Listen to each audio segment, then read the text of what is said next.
जय शिव शंकर भोलेनाथ। जय माँ आदि शक्ति भवानी। शिव शक्ति उपासना मिशन चैनल में एक बार फिर से आपका स्वागत है।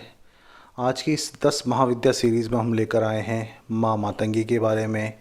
माँ मातंगी कौन है, इनका रूप रंग कैसा है और किन किन विशेष शक्तियों के लिए हम इनकी पूजा करते हैं, और माँ का बीज मंत्र क्या है, कैसे हम माँ को आसान तरीके से प्रसन्न कर सकते हैं और माँ की कृपा प्राप्त कर सकते हैं। उससे पहले अगर आपने हमारे शिव शक्ति उपासना मिशन चैनल को सब्सक्राइब नहीं किया है तो आज ही करें, और यदि वीडियो आपको पसंद आता है तो शेयर करना ना भूलें और लाइक अवश्य करें। तो सबसे पहले आइए जान लेते हैं माँ मातंगी के बारे में। माँ मातंगी भगवान शिव की शक्ति कही गई है, 9वीं महाविद्या है और ब्रह्मांड की शक्ति कहा जाता है इनको। माँ समता की सूचक हैं, सबको एक जैसा देखती हैं, एक ही दृष्टि से देखती हैं, मंगलकारी हैं। विद्या, वाणी और संगीत की अधिष्ठात्री देवी कही गई हैं। माँ का कुछ कुछ रूप एक माँ सरस्वती की तरह है। अक्सर इनकी शक्ति का प्रयोग आकर्षण, वशीकरण, सम्मोहन, स्तंभन के लिए किया जाता है। और चूंकि माँ सरस्वती के समान ही इनका रूप है तो इनको कई जगह तांत्रिक सरस्वती या तंत्र सरस्वती भी कहा जाता है। माँ के जो साधक हैं वो कला, संगीत और कौशल से दुनिया को अपने वश में करने का सामर्थ्य रखते हैं। वैशाख शुक्ल वैशाख मास की शुक्ल पक्ष की तृतीया को माँ की जयंती मनाई जाती है। और माँ का शक्तिपीठ जो है झाबुआ मध्य प्रदेश में कहा है। माँ मातंगी के अन्य नाम उच्छिष्ट, चांडालनी, महापिशाचिनी, उच्छिष्ट मातंगी, राज मातंगी, सुमुखी, वैश्य मातंगी, कर्ण मातंगी इत्यादि हैं। एक कथा के अनुसार इनको मतंग ऋषि की पुत्री भी बताया गया है। माँ मातंगी के प्रकटीकरण का क्या है कि एक बार कहते हैं कि भगवान विष्णु माँ लक्ष्मी के साथ कैलाश पर्वत पर आए, माँ पार्वती और भगवान शिव से मिलने, और अपने साथ कुछ भोजन भी लेके आए। लेकिन वो कुछ भोजन जब उनको खाने के लिए दिया तो जैसे ही भगवान उस भोजन को खाने लगे तो थाली में से कुछ भोजन का अंश गिर गया। उसी भोजन के या उसी झूठन के अंश से कहते हैं माँ मातंगी का जन्म हुआ। और एक विशेष बात यह है कि माँ को हमेशा झूठन का ही भोग लगाया जाता है, और झूठन में से उत्पन्न होने के कारण इनका नाम एक उच्छिष्ट मातंगी भी पड़ा है, मतलब बचे हुए भोजन का या झूठे का भोग लगाया जाता है जिनको। और इनके बारे में आगे चर्चा कर लेते हैं। माँ सोने से सुसज्जित सिंहासन पर बैठी हैं, सिंह की सवारी करती हैं।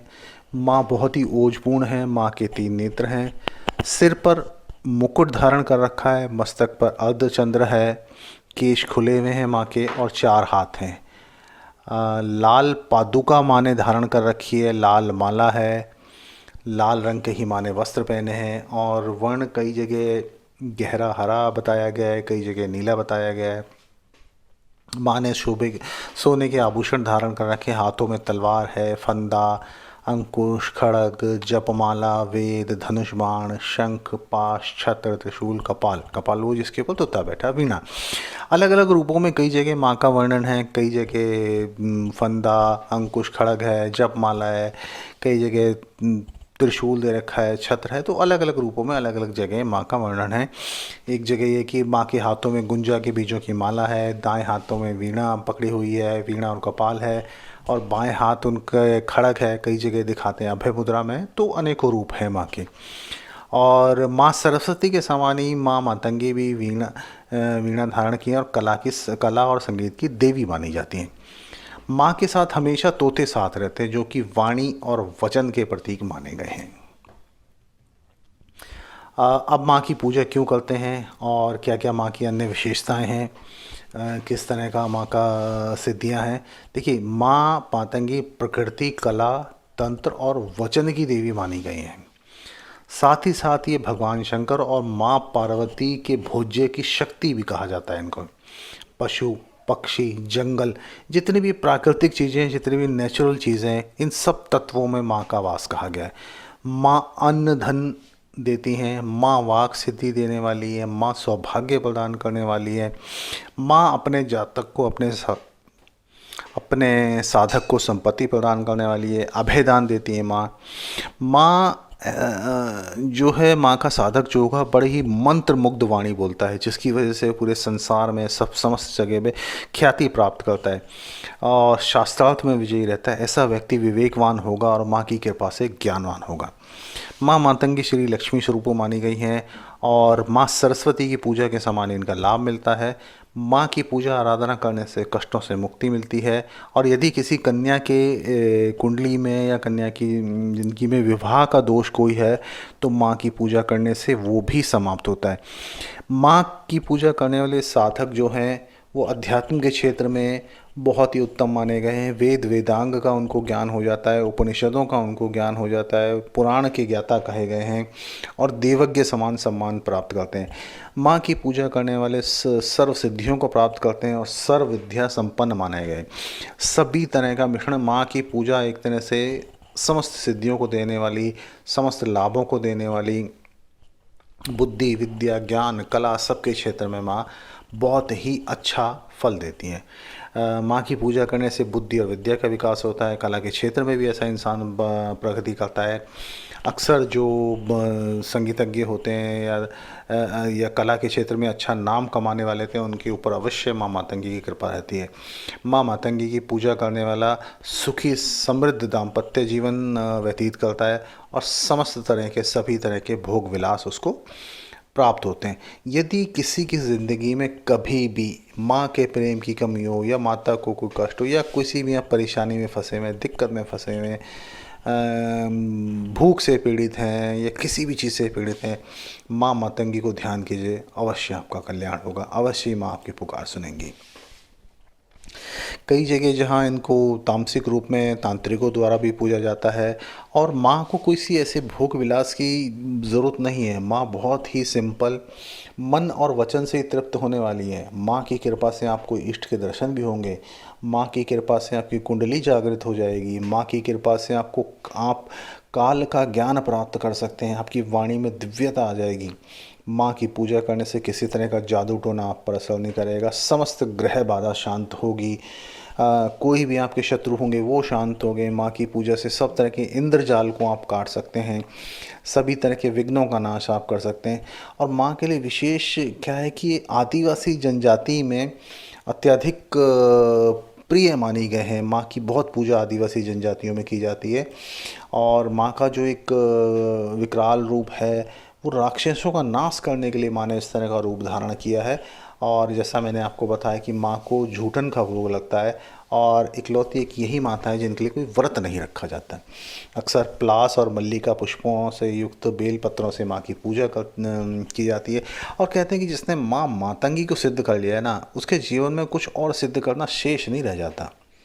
माँ मातंगी की साधना करने वाले, पूजा पाठ करने वाले, इनको किसी चीज़ को याद करने की ज़रूरत नहीं रहती। मंत्र साधना इनको याद करने की ज़रूरत नहीं पड़ती। एक बार देख लेने से, एक बार याद कर लेने से इनको स्वतः ही धारा प्रवाह मंत्र उच्चारण होने लगता है।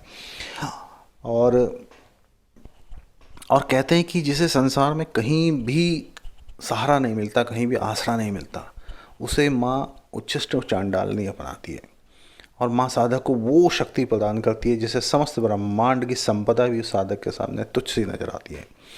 कहते हैं कि एक बार कुछ चांडालियों ने, कुछ चांडाल स्त्रियों ने माँ को भोग लगाने की इच्छा प्रकट की और माँ को जो भोग लगाया वो अपने जूठन का भोग लगाया। लेकिन उनका भाव, उनका प्रेम इतना अच्छा था कि सभी देवी देवता गुस्सा हो गए, अन्य देवी देवता जो हैं वो गुस्सा हो गए। लेकिन फिर भी माँ तो माँ है, उन्होंने उनका भाव देखा उन चांडाल स्त्रियों का और वहीं पे उस भोजन को, उस जूठन को स्वीकार किया। तभी से इस तरह का प्रथा चली कि माँ को जूठन का भोग लगाया जाता है। माँ का साधक, माँ को मानने वाला, माँ को जानने वाला किसी चीज़ में पीछे नहीं रह सकता, किसी चीज़ में मार नहीं खा सकता। समस्त तरह की ग्रह बाधा शांत होंगी, शत्रु शांत होंगे, किसी भी तरह का संकट हो, कष्ट हो, परेशानी हो, सब शांत हो जाएगा। माँ को एक बार पूछ के देखिए, माँ को एक बार जान के देखिए, अपने आप सब चीज़ों के आपके ऐसे रास्ते खुलेंगे कि आपको कुछ सोचने की ज़रूरत भी नहीं रहेगी। अब मैं बता देता हूँ, यदि आप माँ की पूजा करना चाहते हैं और जैसे मैंने पहले भी अपने वीडियोज़ में बताया है, यदि आप नए साधक हैं यदि आप नया ये शुरू कर रहे हैं, नया पूजा पाठ शुरू करें, तो कभी भी ना बड़े मंत्र से मत शुरू कीजिए, छोटे मंत्र से लीजिए। जो अभी मैं बताऊंगा, माँ मातंगी को आप पूजना चाहते हैं तो सबसे पहले देख लीजिए आप किस लिए कर रहे हैं, आपकी किस अभिलाषा की इच्छा, आप कौन सी इच्छा की पूर्ति के लिए कर रहे हैं, या आप अपनी किस समस्या के निवारण के लिए माँ को पूजन करना चाहते हैं, माँ का पूजन करना चाहते हैं।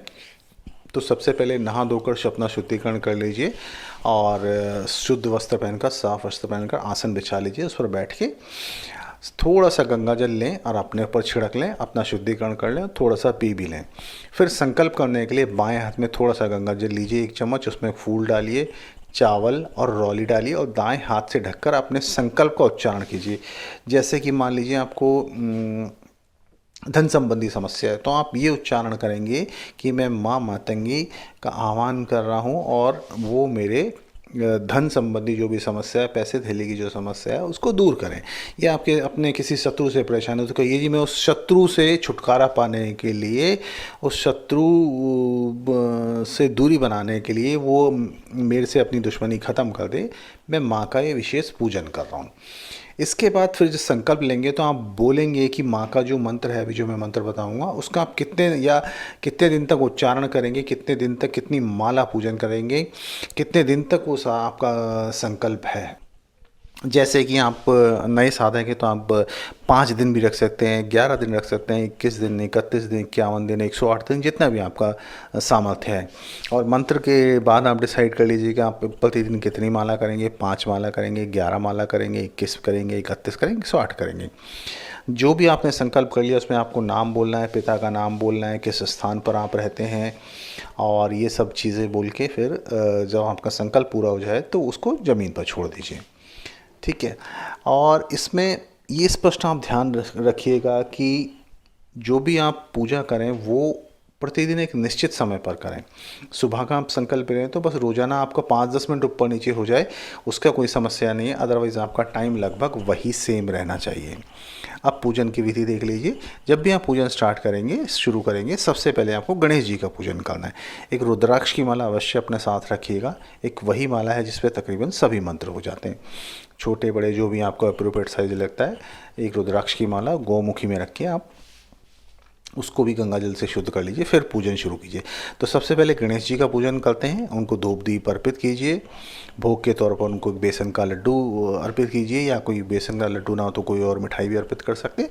और फिर उस रुद्राक्ष की माला से आप एक माला मंत्र जाप करेंगे, ओम श्री गणेशाय नमः, ओम श्री गणेशाय नमः, ओम श्री गणेशाय नमः।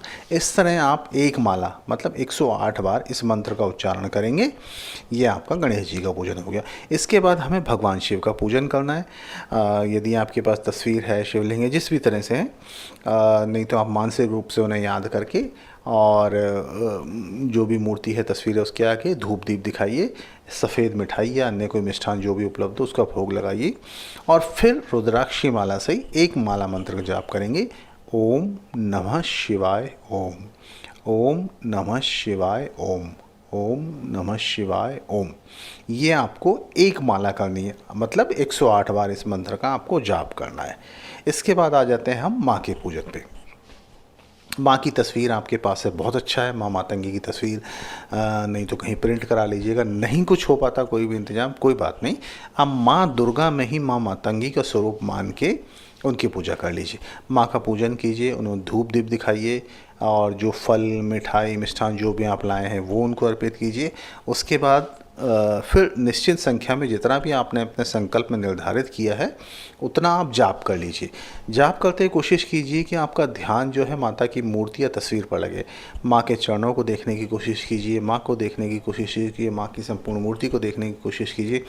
धीरे धीरे करके, मतलब जब आप जाप कर रहे हैं तो आप ये महसूस कीजिए कि माँ की ऊर्जा आपको प्राप्त हो रही है, माँ का आशीर्वाद आपको प्राप्त हो रहा है, बहुत लाभ मिलेगा।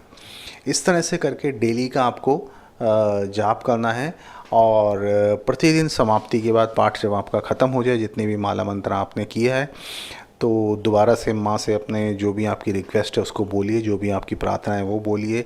कोई विशेष अभिलाषा की पूर्ति है उसके लिए, या कोई समस्या के निवारण के लिए जो आपने बोला है। और एंड में फिर अगर आपसे मंत्र जाप में कोई त्रुटि रह गई है कोई गलती रह गई तो उसके लिए माँ से क्षमा मांग लीजिए, माफ़ी मांग लीजिए। और उसके बाद डेली आपको वही समय, सबसे पहले गणेश जी, फिर भगवान शिव और फिर माता का पूजन जितने दिनों का भी आपने संकल्प लिया है उतने दिन तक दोहराना, डेली उसी समय कीजिए। ठीक है। लास्ट दिन जब आपका होगा उस समय क्या कीजिए, जाप आपका ख़त्म हो गया तो उसके बाद इसी मंत्र से आप हवन कर लीजिए। हवन में सबसे पहले आपको करना है, बहुत छोटा हवन कीजिए, कोई बहुत बड़े हवन की ज़रूरत नहीं है। सबसे पहले गणेश जी के 21 आहुतियाँ दे दे, ओम श्री गणेशाय नमः स्वाहा, ओम श्री गणेशाय नमः स्वाहा, इस तरह से 21 बार वो दे दीजिए। फिर भगवान शिव के मंत्र से ओम नमः शिवाय ओम नमः शिवाय ओम, इस तरह से करके 21 आहुतियों से दे दीजिए। फिर माता को जो बीज मंत्र मैं बता रहा हूँ, बताने वाला हूँ, उससे आप 108 आहुतियाँ दे दीजिए। या आप इससे नहीं देना चाहते तो आप नवाण मंत्र से भी आहुतियाँ दे देंगे, सेम फल मिलेगा। ठीक है। उसके बाद ये सब समाप्त होने के बाद 5 कन्याओं को, 9 कन्याओं को, 11 कन्याओं को भोजन दे दीजिए, भोजन करवा दीजिए, बहुत अच्छा फल मिलेगा। जो छोटी बच्चियाँ होती हैं उन्हें। अब मैं आपको बता देता हूँ माँ का मंत्र क्या है। बहुत सिंपल और बहुत ही शक्तिशाली मंत्र है। सिर्फ आपको माँ का नाम लेना है। कैसे लेना है? ओम मातंगे नमः, ओम मातंगे नमः, ओम मातंगे नमः, बस यही आपको एक बीज मंत्र समझिए। यही आपको 108 बार उच्चारण करना है। नए साधक हैं, ज़्यादा जानकारी नहीं रखते हैं, बहुत सिंपल तरीके से मैंने आपको बताने की कोशिश की है। यदि आप पुराने साधक हैं तो भी आप इसको जपेंगे तो भी माँ मातंगी की कृपा आपको अवश्य मिलेगी। और 10 भगवानों के पीछे मत भागिए। मैंने आपको ये आज 9वीं महाविद्या बता रहा हूँ, कोई एक चुन लीजिए, कोई एक चुन लीजिए जो आपको अच्छे लगते हैं, जो आपको सूट करता है, जो आपके मन को भाती है, वो कोई एक महाविद्या चुन लीजिए और उनका बीज मंत्र शुरू कर लीजिए। धीरे धीरे करके आप देखेंगे कि माँ की कृपा का कोई अंत ही नहीं है। आप सोचेंगे बाद में, माँ आपके लिए पहले उस चीज़ का इंतज़ाम करा देगी। तो वास्तव में अगर माँ की कृपा जाननी है तो वो माँ की शरण में जाके ही आप उनकी कृपा को जान सकते हैं। माँ मतलब कुछ भी आपको ज़िंदगी में अभिलाषा इच्छा पूरी करनी है तो उसके लिए मतलब माँ के द्वार आना ही पड़ेगा। माँ की कृपा प्राप्त करने के लिए माँ की सेवा लेनी ही पड़ेगी। लेकिन माँ जब देना शुरू करेगी तो आपको शायद गिनती कम पड़ जाएगी। माँ की कृपा का कोई अंत नहीं है। तो मैं भगवान भोलेनाथ से और माँ मातंगी से यही आग्रह करूँगा कि आप लोगों पर, सभी भक्तों पर अपनी कृपा बनाए रखें। भगवान भोलेनाथ अपनी कृपा बनाए रखें, माँ आदिशक्ति अपनी कृपा बनाए रखें, माँ मातंगी अपनी कृपा बनाए रखें। यदि आपको इस मामले में कोई भी कन्फ्यूजन क्वेश्चन है तो आप अवश्य हमें मैसेज कर सकते हैं। मैं कोशिश करूँगा उन सब का रिप्लाई करने की। सब कुछ अच्छा हो, सब भगवान सबका भला करें। जय माता दी।